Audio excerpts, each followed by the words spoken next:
ഇസ്രായേലിൻ്റെ ഹൈഫ തുറമുഖം ഇറാൻ ആക്രമിച്ചു എന്ന തരത്തിലുള്ള റിപ്പോർട്ട് ഇപ്പോൾ പുറത്തു വന്നിരിക്കുകയാണ്. സ്ഥിരീകരണ റിപ്പോർട്ടുകളൊന്നും നടന്നിട്ടില്ലെങ്കിൽ പോലും ഈ മേഖല കേന്ദ്രീകരിച്ചുകൊണ്ട് 2ലധികം സ്ഫോടനങ്ങൾ നടന്നിട്ടുണ്ട് എന്നുള്ളതാണ്.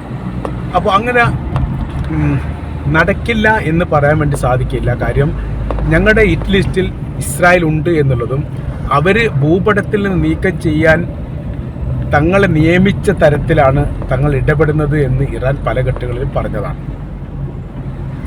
അപ്പോൾ ഒരു ടെസ്റ്റ് ഡോസ് ഇതിന് മുമ്പ് ഇസ്രായേലിന് വേണ്ടി ഇറാൻ നൽകിയിട്ടുണ്ട്. അത് ലെബനാനെ കേന്ദ്രീകരിച്ചുകൊണ്ടാണ്. ലെബനാൻ്റെ വിഷയവുമായിട്ട് ബന്ധപ്പെട്ട് വളരെ കൃത്യമായിരിക്കുന്ന ഒരു കരാർ വ്യവസ്ഥ അമേരിക്കയുമായിട്ട് ഖത്തറിൻ്റെയും പാകിസ്ഥാൻ്റെയും മധ്യസ്ഥതയിൽ ഉണ്ടാക്കിയതിന് ശേഷം അവർ പറയുന്ന 2 മാസത്തേക്ക് ഹോർമുസ് എന്ന കടലിൽ സ്വതന്ത്രമായ രീതിയിൽ കപ്പലിന് പോകാനുള്ള അനുമതി. ആ അനുമതി കിട്ടണമെങ്കിൽ അത് ഇറാൻ്റെ അനുമതിയോട് കൂടിയേ പോകാൻ പറ്റൂ. പക്ഷേ അതിൽ ചുങ്കം പിരിക്കാൻ പാടില്ല എന്നുള്ളത് അത് ഇറാൻ അംഗീകരിച്ചു. അതോടൊപ്പം ഇറാനെ ആക്രമിക്കുകയില്ല എന്നുള്ളത് അമേരിക്കയും അംഗീകരിച്ചു. അതോടുകൂടി എന്തായി, കരാർ വ്യവസ്ഥ ഏറെക്കുറെ നിലവിൽ വന്നു.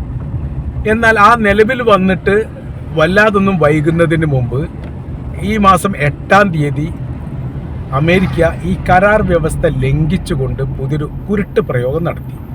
ആ കുരുട്ട് പ്രയോഗം എന്ന് പറയുന്നത് ഹോർമുസ് കടലിലൂടെ ഒരു സമാന്തരമായിരിക്കുന്ന ഒരു പാത ഉണ്ടാക്കി എന്നുള്ളതാണ്. അത് ഒമാൻ്റെ അനുവാദത്തോടു കൂടി അവരുടെ തീരം ചേർന്നുകൊണ്ട് ഉണ്ടാക്കി എന്നാണ് പറയപ്പെടുന്നത്. എന്നാൽ ഒമാനെ ഈ കാര്യത്തിൽ അമേരിക്ക ഭീഷണിപ്പെടുത്തുകയോ സമ്മർദ്ദത്തിലാക്കുകയോ ചെയ്തതിന് ശേഷമാണ് ഇത് ചെയ്തത്, അങ്ങനെയും പറയുന്നു.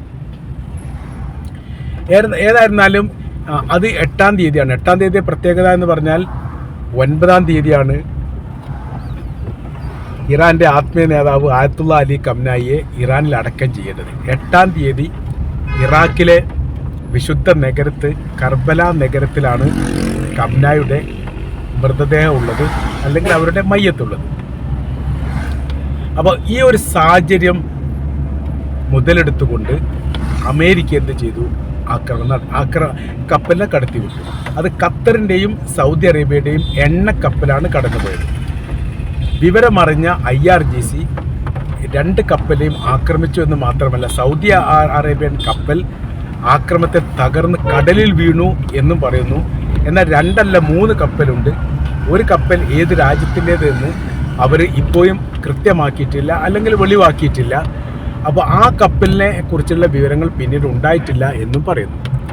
അപ്പോൾ ഇത് ഇറാൻ പറയുന്നത് കരാർ വ്യവസ്ഥ ലംഘിച്ചതുകൊണ്ട് തങ്ങൾ ഈ പ്രവർത്തനങ്ങൾ ചെയ്തു. നിർബന്ധമായ രീതിയിലും കരാർ വ്യവസ്ഥ പാലിക്കൽ നിർബന്ധമായിരിക്കുന്ന കാര്യമാണ്, അത് ലംഘിക്കാൻ പാടില്ല. അപ്പോൾ ലംഘിച്ചതുകൊണ്ട് എന്തുണ്ടായി, കപ്പലിനെ തങ്ങൾ ആക്രമിച്ചു, അവർക്ക് വലിയ മുറിപ്പാടുണ്ടായി, വിഷയങ്ങളുണ്ടായി. പിന്നീട് തുടങ്ങിയ യുദ്ധമാണ് ഇന്ന് നമ്മൾ കാണുന്ന 12-ാം ദിവസം കഴിയുന്ന തരത്തിലേക്ക് കാര്യങ്ങൾ എത്തുന്നത്. സമാധാനമുണ്ടോ? സമാധാനമില്ല. യുദ്ധത്തിന് വിരാമമുണ്ടോ? അതുമില്ല. അക്രമത്തിന് എന്തെങ്കിലും ഒരു സമാധാനം, അക്രമത്തിന് എന്തെങ്കിലും ഒരു നിയന്ത്രണ കാര്യങ്ങളുണ്ടോ? അതുമില്ല. ആ തരത്തിലേക്ക് കാര്യങ്ങൾ പോകുന്നു. അതിൻ്റെ ഇടയിൽ പിന്നീട് ഇസ്രായേൽ ഏറെക്കുറെ ശാന്തമായി നിൽക്കുന്ന ഒരു സാഹചര്യങ്ങളാണ് ഇപ്പോൾ നിലവിലുള്ളത്, നമുക്കറിയാവുന്നതാണ്. അപ്പോൾ അത് ഒഴിവാക്കി എന്ത് ചെയ്തു, ഇസ്രായേലിനെ ആക്രമിച്ചു എന്നാണ് പറയുന്നത്. അപ്പോൾ അതിന് പ്രതികരണം അല്ലെങ്കിൽ ഈ വിഷയമായിട്ടുള്ള ഒരു പ്രതികാരമൊന്നും ഇസ്രായേലിൻ്റെ ഭാഗത്ത് നിലവിലുണ്ടായിട്ടില്ല.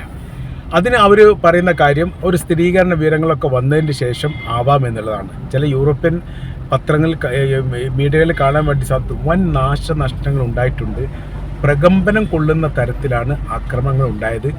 ഇത് ഈ അടുത്ത കാലത്തും ഇങ്ങനെയൊന്നും ഒരു ആക്രമണം ഉണ്ടായിട്ടില്ല എന്നെല്ലാമാണ് ഈ കാര്യവുമായിട്ട് ബന്ധപ്പെട്ട് വിശദീകരിക്കുന്നത്. അപ്പോൾ ഇറാനെതിരെ നേർക്കുനേരെ ഒരു യുദ്ധമുണ്ടാക്കുക എന്നുള്ളത് ഇസ്രായേലിനെ സംബന്ധിച്ചിടത്തോളം താല്പര്യമില്ലാത്ത വിഷയമാണ്.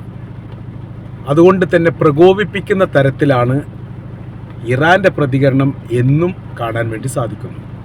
ഇസ്രായേലിനെ പ്രകോപിപ്പിച്ച് അവർ തിരിച്ചടിച്ചു കഴിഞ്ഞാൽ മാരകമായിരിക്കുന്ന ആക്രമണം ഇസ്രായേലിന് നേരെ ഉണ്ടാക്കാൻ വേണ്ടി സാധിക്കുകയും ചെയ്യും. ലെബനാനുമായിട്ട് ബന്ധപ്പെട്ട വിഷയത്തിൽ ഇതിൻ്റെ ഇടയിൽ കിട്ടിയിരിക്കുന്ന വിശദീകരണക്കുറിപ്പ് നമ്മൾ വായിച്ചെടുക്കുന്ന സമയത്ത് അതിൽ പറയുന്ന കാര്യം ഇങ്ങനെയാണ്. ലെബനാൻ്റെ വിഷയത്തിൽ അനാവശ്യമായിരിക്കുന്ന ഇടപെടലാണ് ഇസ്രായേൽ നടത്തുന്നത്. എന്നാൽ ഇസ്രായേലിനെ സംബന്ധിച്ചിടത്തോളം അവരുടെ സംരക്ഷണ ഭിത്തി അല്ലെങ്കിൽ അവരുടെ സുരക്ഷിതവുമായിട്ട് ബന്ധപ്പെട്ടാണ് ഇസ്രായേൽ ലെബനാനെ ആക്രമിക്കുന്നത്. കാര്യം എന്ന് പറഞ്ഞാൽ ഇസ്രായേലിനെ സംബന്ധിച്ചിടത്തോളം അവർക്ക് ഒരുപാട് ലക്ഷ്യങ്ങളും താല്പര്യങ്ങളുമുണ്ട്. അതിൽ പ്രധാനമായിരിക്കുന്ന താല്പര്യം എന്ന് പറയുന്നത്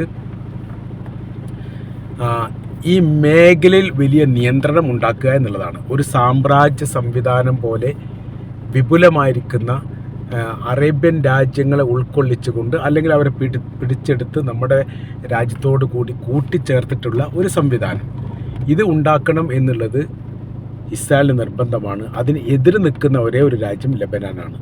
അതിപ്പോൾ സിറിയയിൽ നോക്കിയാലും ഈജിപ്തിൽ നോക്കിയാലും ജോർദാനിൽ നോക്കിയാലും അതിന് ഇസ്രായേലുമായിട്ട് ബന്ധപ്പെട്ട് ഏറ്റുമുട്ടാൻ അവർക്കാർക്കും താല്പര്യമില്ല. ഏറെക്കുറെ അമേരിക്കയുടെ താല്പര്യങ്ങൾക്കനുസരിച്ച് ഭരണം നടത്തുന്ന രാജ്യങ്ങളാണിത്. അത് കഴിഞ്ഞാൽ ജോർദാൻ കഴിഞ്ഞാൽ പിന്നെ സൗദി അറേബ്യയുടെ സിംഹഭാഗവും കൂട്ടിച്ചേർത്താണ് ഇസ്രായേൽ സാമ്രാജ്യം ഉണ്ടാക്കുക എന്ന് പറയുന്നു. അപ്പോൾ അതുകൊണ്ട് ഇതിനെ പ്രതിരോധിച്ച് നിർത്തുക എന്നുള്ളത് ഇപ്പോഴത്തെ സാഹചര്യത്തിൽ ഇറാൻ്റെ ആവശ്യമാണ്. അവർ ആ പ്രവൃത്തികൾ ചെയ്യുന്നു. ഒരു ലെബനാനിൽ അതിജീവിക്കാൻ സാധിക്കാത്ത ഇസ്രായേലിന് മറ്റുള്ള രാജ്യങ്ങൾ എങ്ങനെയാണ് കീഴടക്കാൻ സാധിക്കുക എന്ന ചോദ്യത്തിന് ഉത്തരം പറയാൻ വേണ്ടിയിട്ട് ഇപ്പോഴും അവർക്ക് സാധിച്ചിട്ടില്ല. ഇങ്ങനെ ഈ റൂട്ടിലൂടെയാണ് ഇപ്പോൾ സഞ്ചരിക്കുന്നത്. അപ്പോൾ ലെബനാനിൽ ഏറെക്കുറെ ഇപ്പോൾ ശാന്തതയാണ് എന്ന് പറയുന്നു. എന്നാൽ ചില മേഖല ഒറ്റപ്പെട്ട ആക്രമണം ഉണ്ടാകുന്നു, അതിന് ഒറ്റപ്പെട്ട രീതിയിൽ തിരിച്ചടിക്കുന്നു. ഗസയിലെ സ്ഥിതിയാണ് കുറച്ചും കൂടി മോശം. അവിടെ വലിയ രീതിയിൽ ആക്രമണം ഇസ്രായേൽ നടത്തുന്നുണ്ട് എന്നുള്ളതാണ്. വാർത്താ പ്രാധാന്യം ഇപ്പോൾ കിട്ടുന്നില്ല. കാരണം ഇറാനും വലിയൊരു യുദ്ധത്തിലാണ്. അപ്പോൾ അന്താരാഷ്ട്ര തലത്തിലൊക്കെ ഇപ്പം നടക്കുന്ന ചർച്ചയുമായിട്ട് ബന്ധപ്പെട്ട കാര്യം ഇങ്ങനെയാണ് നിലനിൽക്കുന്നത്. അപ്പോൾ അതുകൊണ്ട് അത് ഒരു ചർച്ചയല്ലാത്ത രീതിയിലേക്ക് അല്ലെങ്കിൽ ആ സ്ഥിതിയിലേക്ക് യഥാർത്ഥത്തിൽ മാറിയിട്ടുണ്ട് എന്നുള്ളതും ഒരു യാഥാർത്ഥ്യമാണ്.